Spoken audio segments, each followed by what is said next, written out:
నమస్తే.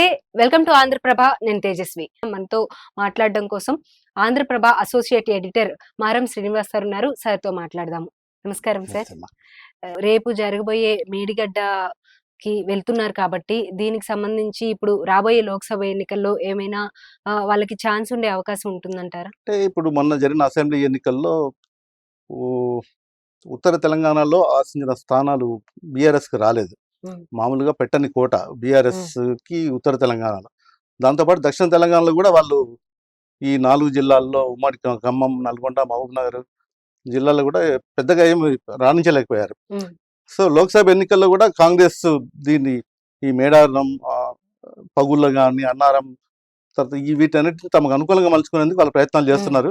రేపు బీఆర్ఎస్ వాళ్ళు ఏ విధమైన ఆన్సర్ చెప్పబోతున్నారు, ప్రభుత్వం చేస్తున్న ఆరోపణలకి వీళ్ళు ఎటువంటి సమాధానం ఇవ్వబోతున్నా చూడాలి మరి.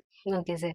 అయితే ఇప్పుడు దీనికి ఆన్సర్ ఇవ్వాలి. రేపు మళ్ళీ కాంగ్రెస్ వాళ్ళు మరొకసారి ఇంకొక ప్రాజెక్ట్ దగ్గరికి వెళ్తున్నారు కాబట్టి దానికి కూడా సమాధానం చెప్పే అవకాశం ఉంటుందంటారా? అంటే చెప్తారు వాళ్ళు. ఇప్పుడు పాలమూరు రంగారెడ్డిలో మేము 24,000 కోట్ల రూపాయలు ఖర్చు పెట్టాము, 14 లక్షల ఎకరాలు నీరు అందించామని బీఆర్ఎస్ చెప్తోంది.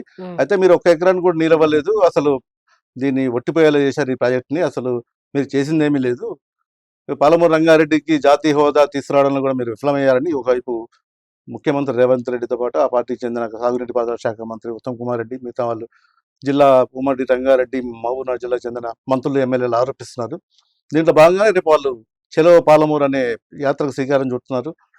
ఉమ్మడి రంగారెడ్డి జిల్లాకు చెందిన మంత్రులు, మహబూబ్‌నగర్ జిల్లాకు చెందిన జూపల్లి కృష్ణారావు వీళ్ళంతా రేపు వెళ్తున్నారు అక్కడికి వెళ్ళి మొత్తం అక్కడ ప్రాజెక్టు పనులలో జరుగుతున్న నిర్లక్ష్యము, జరిగిన జాప్యం గురించి వివరిస్తారు.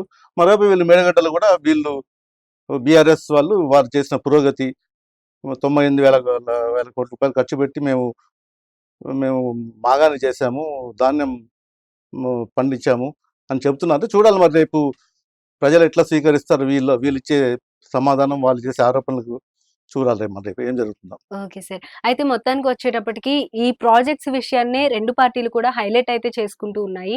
Okay sir. Thank you so much sir. మీరు పేపర్ ద్వారా ఆంధ్రప్రభ పేపర్‌కి ఎన్నో రోజుల నుంచి సేవలు అందిస్తూ ఉన్నారు. అయితే ఇప్పుడు డైరెక్ట్‌గా ఆంధ్రప్రభ ప్రజలకి, ఆంధ్రప్రభ వ్యూవర్స్‌కి డైరెక్ట్‌గా మీ విశ్లేషణ అందిస్తున్నారు. Thank you so much sir. Thank you అమ్మా. ఇవాల్టి విశ్లేషణ మరో కార్యక్రమంలో మళ్ళీ కలుద్దాం. అంతవరకు చూస్తూనే ఉండండి ఆంధ్రప్రభ.